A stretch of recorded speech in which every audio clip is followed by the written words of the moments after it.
اللہ رب تبارک و تعالی نے ہمارے اور آپ کے نبی پاک علیہ السلام کو جس دھرتی پر، جس سرزمین پر، جس لینڈ پر بھیجا، وہ سرزمین کفر سے بھری ہوئی تھی، وہ سرزمین شرک سے بھری ہوئی تھی، وہ سرزمین بت پرستی سے بھری ہوئی تھی، وہ سرزمین گناہوں سے بھری ہوئی تھی، وہ سرزمین نافرمانیوں سے بھری ہوئی تھی۔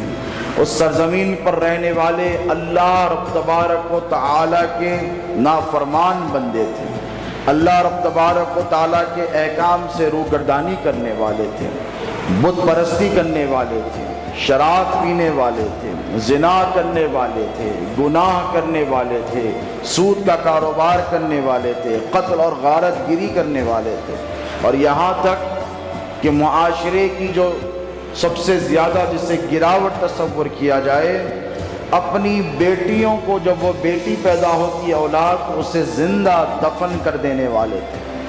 چنانچہ ایک صحابی رسول حضور کی بارگاہ میں بیٹھے، اللہ کے رسول علیہ السلام نے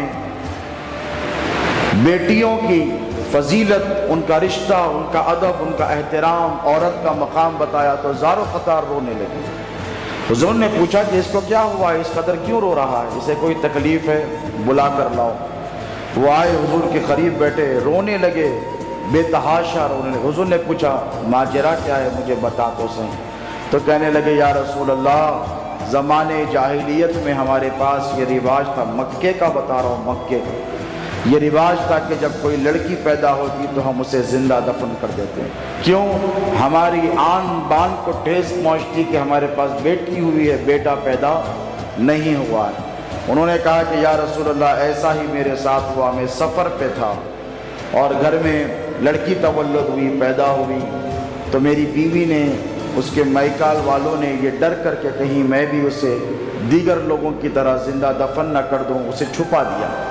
مجھے اس کا علم نہیں، کہا بچہ مر گیا، پیدا ہوتے ہی مر گیا۔ بہت زمانے بعد وہ 7-8 برس کی جب ہوئی تو اسے کہیں چھپا کر رکھا تھا۔ مجھے بعد میں پتا چلا کہ مجھے لڑکی ہوئی تھی اور یہ لڑکی میری بیٹی ہے، تو میں اسے پکڑ کر لایا۔ اس نے مجھے پہلی مرتبہ دیکھا تو محبت اور پیار کا جذبہ اس قدر امٹ کر آیا کہ یہ دیوانہ وار مجھ سے چپک گئی، مجھ سے لپٹ گئی اور مجھ سے محبتوں کا اظہار کرنے لگی۔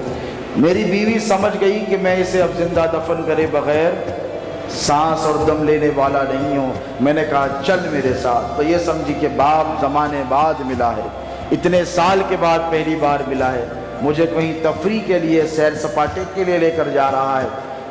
وہ صحابی رسول ہیں، دیکھے ایمان لانے سے پہلے کا ان کا واقعہ۔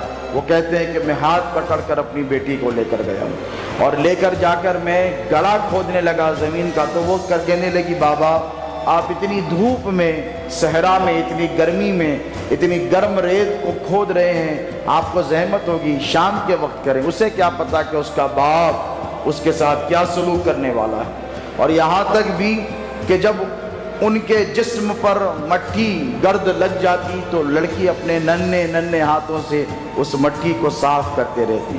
پھر گڑھا کھودا اس نے اور اندر جب اتار دیا تو سمجھ گئی کہ میرا باپ بھی جو مکے کی روایات ہیں، جو زمانے جاہلیت کی روایات ہیں، اسی پر عمل کر رہا ہے اور یہ مجھے زندہ دفن کر رہا ہے۔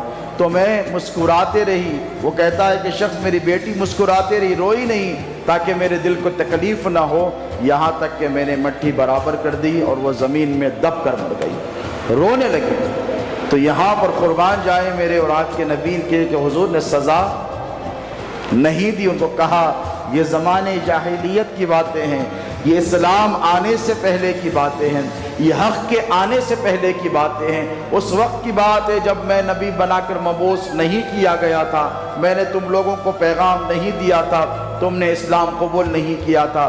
فرمایا کہ تمہاری پچھلی زندگی کے تمام گناہ چونکہ تم نے اسلام قبول کیا اللہ نے معاف فرما دیا۔ لیکن دیکھیں کہ ان کے دل میں جو کسک تھی وہ تو زندگی بھر رہی ہوگی۔ جب کسی بیٹی کو، لڑکی کو دیکھتے ہوں گے تو دل تڑپ جاتا ہوگا۔ تو یہ دور تھا دوستوں جس سرزمین پر میرے اور آپ کے نبی کو بھیجا گیا، بیٹیوں کو زندہ دفن کر دیا جاتا تھا۔